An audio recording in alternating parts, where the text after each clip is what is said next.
우리가 하나님께 복을 주세요 이렇게 기도할 때 어떤 복을 원하는 것일까요?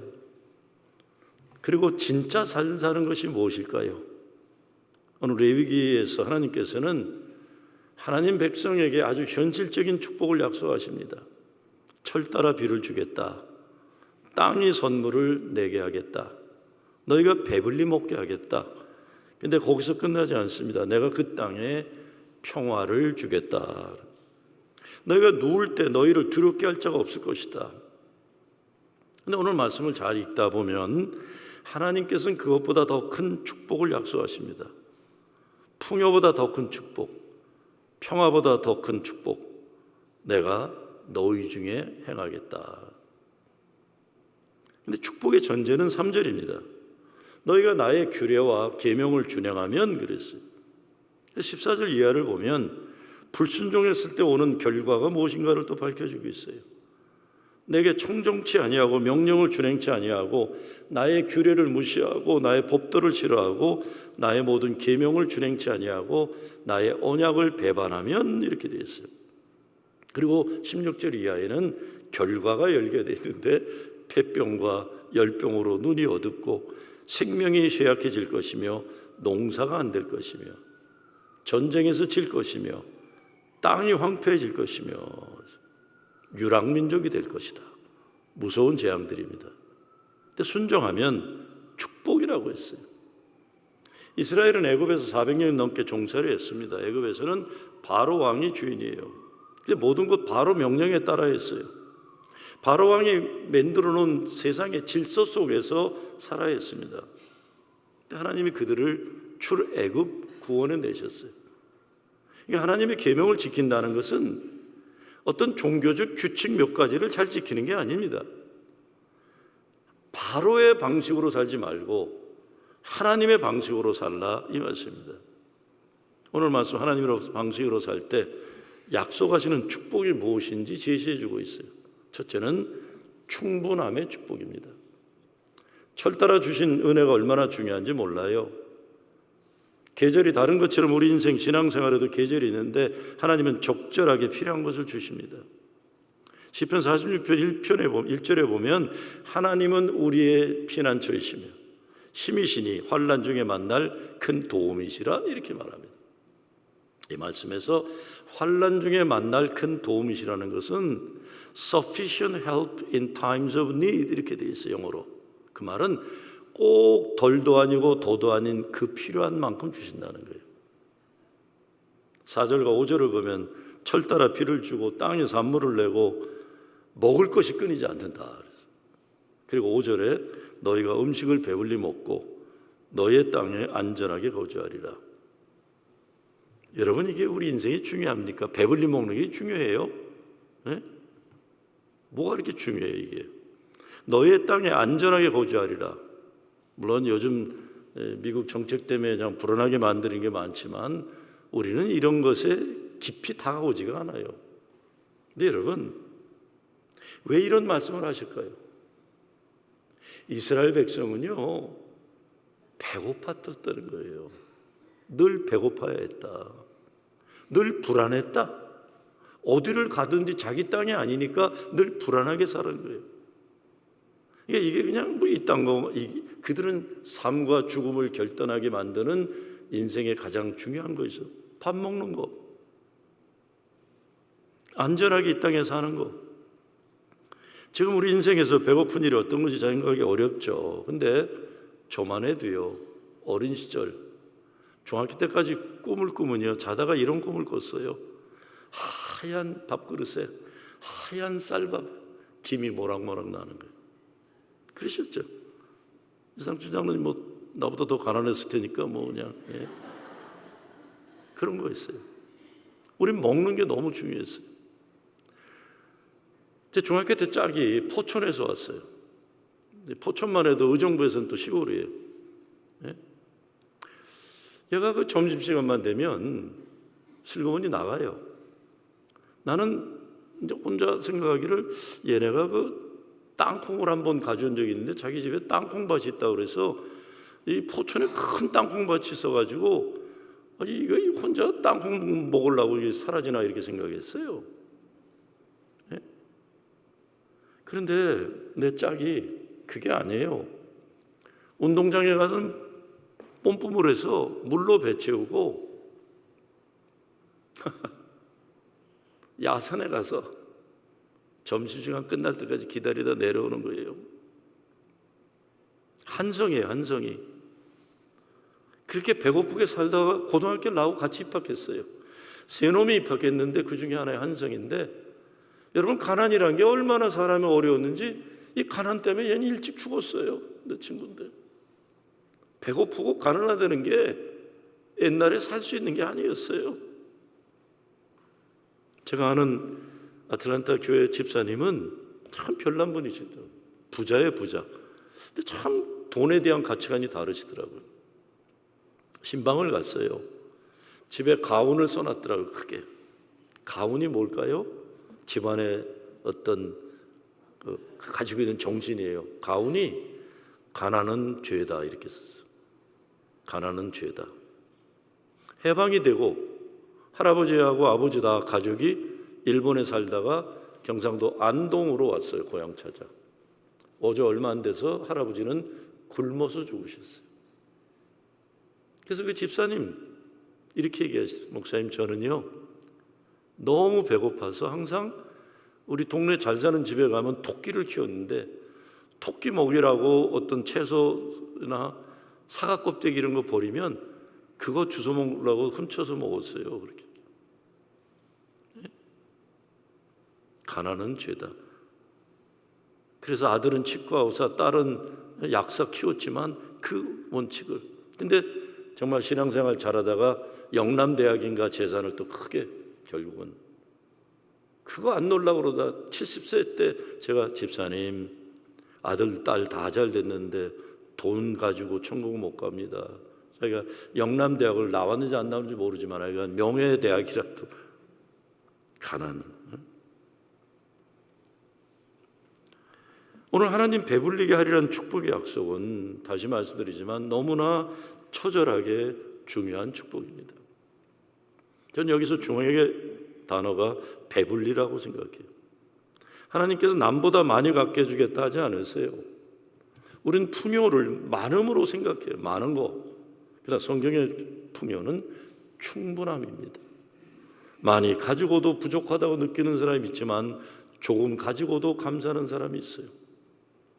욕심에는 끝이 없습니다. 앤드류 카네기, 여러분 잘 아시지만 20세기 초반에 세계 최고의 부자 가운데 한 사람이에요.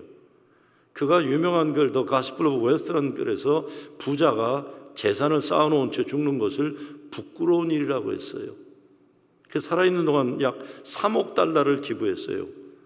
20세기 초반 1910년대 얼마나 큰 돈이었겠어요. 근데 1919년 카네기가 죽었을 때 약 3천만 달러가 남아 있었는데 자료에 의하면 그가 안타까워했던 것은 조금도 벌지 못했다가 아니라 남은 돈까지 다 나누어 주지 못했다는 것이었어요. 그래서 카네기가 남긴 사상을 한 문장으로 압축한 유명한 표현이 있는데 부자로 죽는 사람은 불명예스럽게 죽는 것이다라는 것입니다. 진짜 풍요는 소유가 많은 것이 아니라 하나님이 내게 주신 것으로 충분합니다. 시편 23편에서 다윗이 고백합니다. 여호와는 나의 목자시니 내게 부족함이 없으리로다.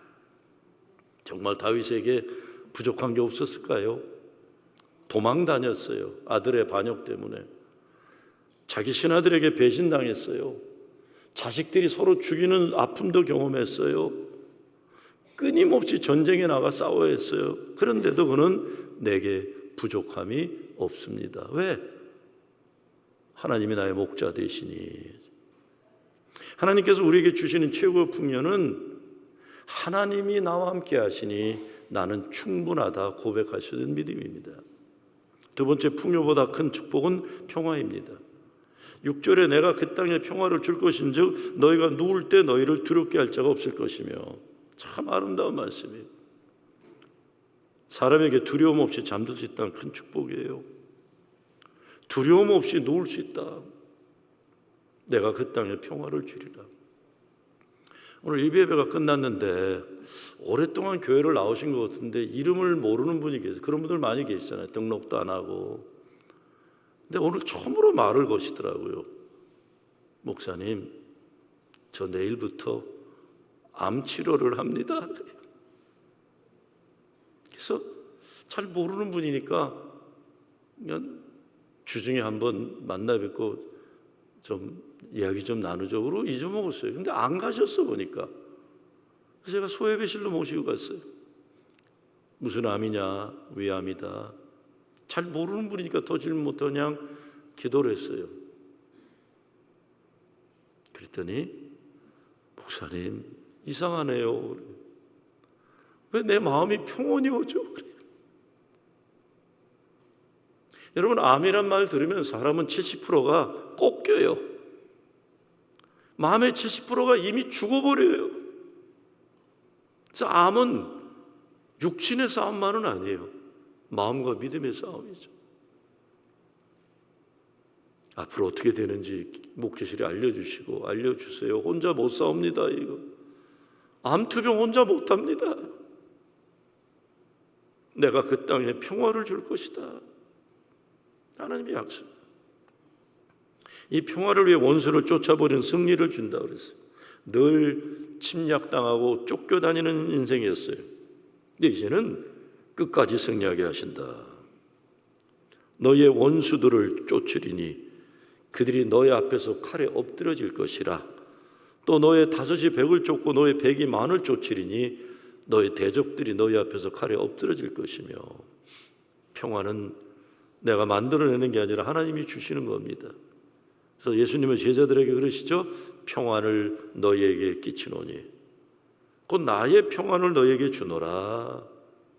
예수님이 약속하시는 평안은 문제가 없는 삶을 얘기하는 게 아닙니다. 폭풍 속에서도 주님 함께 계시는 평안을 말합니다.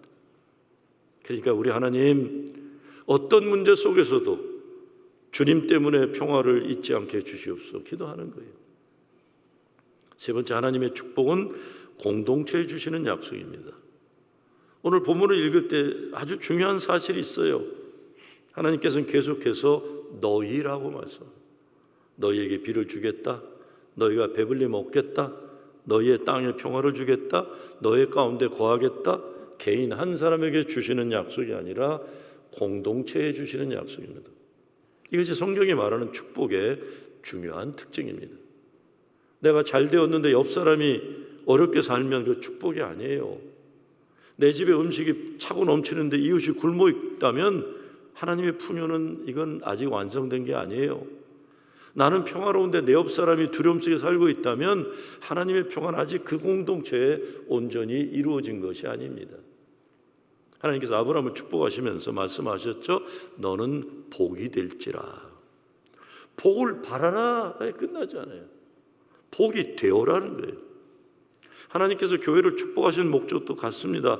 우리 교회만 잘 되라고 축복하시는 것 아니에요. 우리 교회가 지역사회에 축복이 되고 다른 교회들에게 축복이 되라는 겁니다. 우리에게 평화를 풍요를 주셨다면 나누라는 것입니다. 우리에게 평화를 주셨다면 갈등하는 사람들 사이에 화해의 사람이 되고, 소망을 주셨다면 절망하는 사람들에게 소망을 주고, 복음을 주셨다면 아직 예수님을 모르는 사람에게 복음을 전하라는 것이죠. 그래서 진짜 축복받은 교회는 많이 가진 교회가 아니라 많이 흘려보내는 교회입니다. 우리가 어려서 교회 다니면 늘 들은 갈릴리 호수와 사해 이야기 있죠.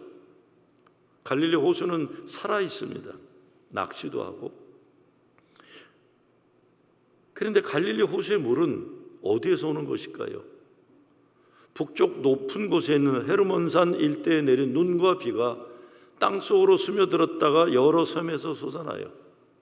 그 물들이 모여 요단강 상류를 이루고 요단강은 갈릴리 호수로 흘러 들어오는 겁니다. 그러니까 갈릴리 호수는 자기가 만드는 물로 사는 호수가 아니에요. 위에서 내려오는 물을 받아 사는 호수입니다. 그런데 중요한 것은 갈릴리 호수는 받은 물을 남쪽으로 다시 요단강을 통해 흘려보냅니다. 받고 또 흘려보내요.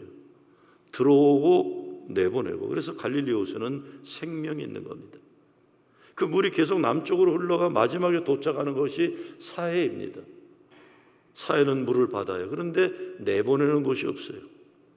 뜨거운 햇빛 아래에서 물은 증발하고, 그래서 염분과 광물질만 남아서 생명체가 살 수 없는 호수가 되는 겁니다.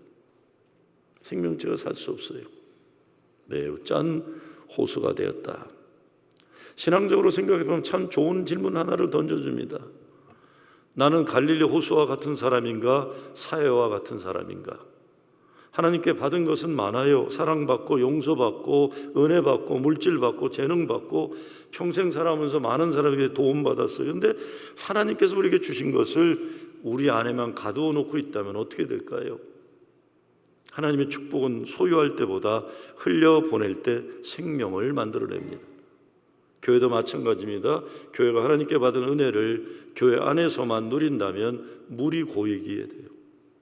받은 사랑을 이웃에게 흘려보내고 받은 물질을 어려운 사람들에게 나누고 받은 복음을 세상으로 흘려보내면 생명이 살아 움직일 수 있는 겁니다.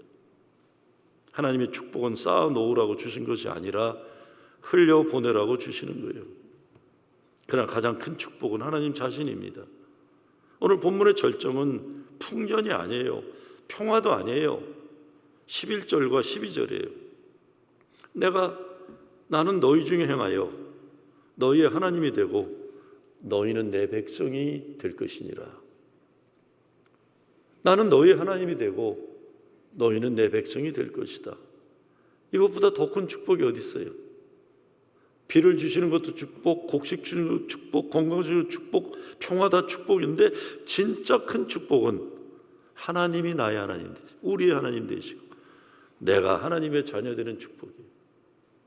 지난 금요일 여름 성경학교 하는데 아이 하나가 저에게 다가와요. 저에게 온 적이 없는 애예요. 어려서부터 교회 다녔지만 자기 세상이 따로 있었어요. 얘는 따로 놀았어요. 그래서 주일학교 얘 때문에 좀 힘들어하고 그런 일도 있는 거 내가 알아요. 내가 한번 어렸을 때 손이라도 잡아주고 기도라도 좀 해주려고 나를 피해서 한 번도 얘를 내가 손을 잡지 못했어요. 그런데 주일학교를 포기하지 않고 다녔어요. 선생님들도 그 아이를 포기하지 않았던 것 같아요. 근데 금요일 날 저에게 오더니 이렇게 말해요. 목사님, 얘네들이 영어 하는 애들 아니에요. 근데 목사님은 그냥 한국말로 목사님, I love you.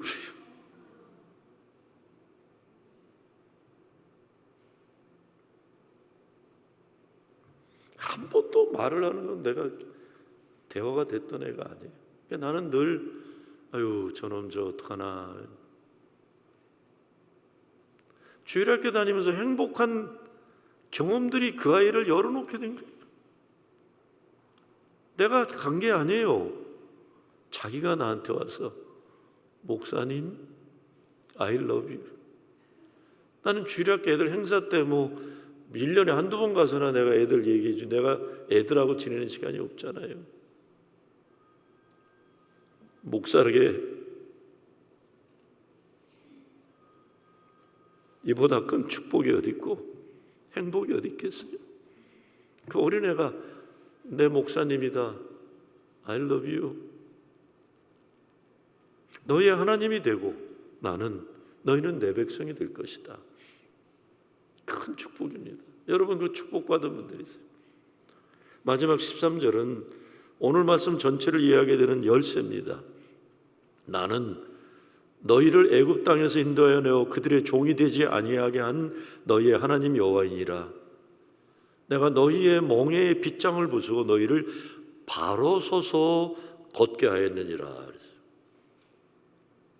애굽 땅에서 인도하여 내어 종된 것을 면하게 하신 하나님인데 고통받고 이 세상에서 묶여있는 그 모든 것에서 멍에를 부셔버리시고 그들을 걷게 하시는데 그냥 걷는 것이 아니라 서서라고 해서 얼굴을 높이 들고 걸을 수 있게 합니다. 하늘을 바라볼 수 있도록 주님을 바라볼 수 있도록 담대하게 기죽지 않고 걸어갈 수 있도록, 세상 가운데서 아무리 힘들고 어려워도 하나님 자녀답게 살아갈 수 있도록 그들을 바로 서서 걷게 하신다는 약속입니다. 400년 넘게 종살이했어, 노예들이었어요. 늘 눈치 보고 살아야 하고 고개 숙이고 살아야 하고, 근데 하나님께서 그들의 몽해를 깨뜨리셨어. 내가 너희를 바로 서서 걷게 하겠다. 하나님의 축복은 단순히 우리 손에 무엇을 더 많이 쥐어주시는 것이 아닙니다. 하나님 우리를 일으켜 세워주시오. 두려움 때문에 고개 숙이고 살지 말라고 하세요. 과거의 상처 때문에 고개 숙이고 살지 말라고 하세요. 실패 때문에 고개 숙이고 살지 말라고 하세요. 사람들 눈치 보고 고개 숙이고 살지 말아라. 내가 내 명예를 깨뜨렸다. 이제 바로 서서 걸어라. 저는 우리 교회 때문에 배고픈 사람들이 배부르게 되고, 우리 때문에 세상 두려움 가운데 살던 사람들이 평안을 얻고, 우리 때문에 상처받던 사람들이 다시 일어서고, 우리 때문에 예수를 모르는 사람들이 예수님을 만나게 되기를 바랍니다. 여러분, 고개를 들고 걸으세요. 하늘을 바라보고 주님 바라보고 담대하게 그 어떤 것도 여러분 기죽게 하지 말고, 주님 나의 하나님이시니 나는 충분합니다. 주님이 함께 하시니 난 두렵지 않습니다. 주님이 내 멍에를 깨뜨렸으니 난 오늘도 하나님의 자녀답게 바로 서서 걷겠습니다. 이 믿음으로 살아가는 여러분 되시길 주의 이름으로 축원합니다.